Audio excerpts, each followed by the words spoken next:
নমস্কার বন্ধুরা, টেস্টি বং কিচেনে আপনাদের স্বাগত। আজ গুড়ের মালপোয়া বানাবো। এর জন্য 3টে কলা নিয়েছি, কিছুটা কিশমিশ নিয়েছি, কিছুটা কাজু নিয়েছি, আর 1 চামচ মতন মৌরি নিয়েছি, আর হাফ চামচ মতন বেকিং পাউডার নিয়েছি। কলাগুলোর খোসা ছাড়িয়ে নিয়েছি। এখানে একের পর এক কলাগুলো একটুখানি মজে গিয়েছে, তো এই মজে যাওয়া কলাতেই আসলে কিন্তু ভালো মালপোয়া হয়। তো এইখানে কলাগুলোকে ভালো করে ছাড়িয়ে নিয়ে এবার একটা চামচের সাহায্যে আমি কলাগুলোকে ভালো করে ম্যাশ করে নিচ্ছি। একটু সময় ধরে একটু কাঁটা চামচ দিয়ে বা হাত দিয়ে, যেটা দিয়ে খুশি, আপনারা কলাগুলোকে ভালো করে একটু ম্যাশ করে নেবেন। ম্যাশ করে নেওয়া হয়ে গেলে এরপর আমি এখানে 250 গ্রাম মতন আটা নিয়েছি, চাইলে আপনারা ময়দাও ইউজ করতে পারেন। আর নিয়েছি 150 গ্রাম মতন সুজি নিয়েছি। এখানে সুজিগুলো খুব মিহিদানা সুজি। তার সঙ্গে নিয়েছি হাফ টিস্পুন মতন বেকিং পাউডার, তারপরে নিয়েছি 1 চামচ মতন মৌরি, আর ওই কিশমিশগুলো আর কাজুগুলো ওর সঙ্গে এবার মিশিয়ে নিচ্ছি। একটুখানি এমনি হালকা হাত দিয়ে প্রথমে মিশিয়ে নেবেন।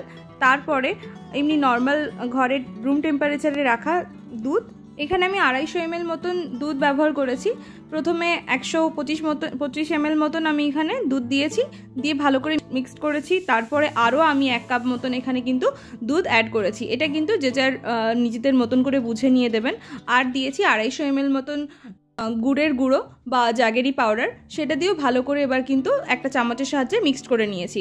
এবার যদি প্রয়োজন হয় তো আমি একটুখানি হালকা করে জলের প্রয়োজন হয়েছিল, সেই জন্য জল দিয়েছি। মোটামুটি এরকম কনসিস্টেন্সি হলেই হবে, ঠিক আছে। এরপরে হাফ চামচ মতন নুনও ওর মধ্যে অ্যাড করেছি। কিছুক্ষণ আমি ঢাকা দিয়ে রেখেছি।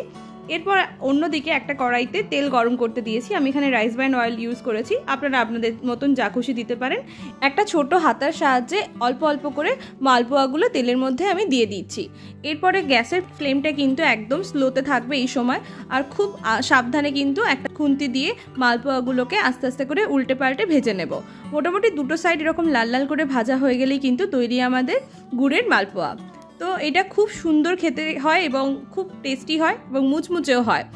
আপনারাও বাড়িতে বানিয়ে খান এবং জানাবেন কেমন লাগলো আপনাদের আজকের রেসিপিটা। যদি ভালো লেগে থাকে অবশ্যই একটা লাইক দেবেন এবং সাবস্ক্রাইব করবেন আমরা যাতে আরও পরবর্তীকালে এরকম আপনাদের জন্য ভালো ভালো রেসিপি নিয়ে আসতে পারি। অনেক ধন্যবাদ, ভালো থাকবেন।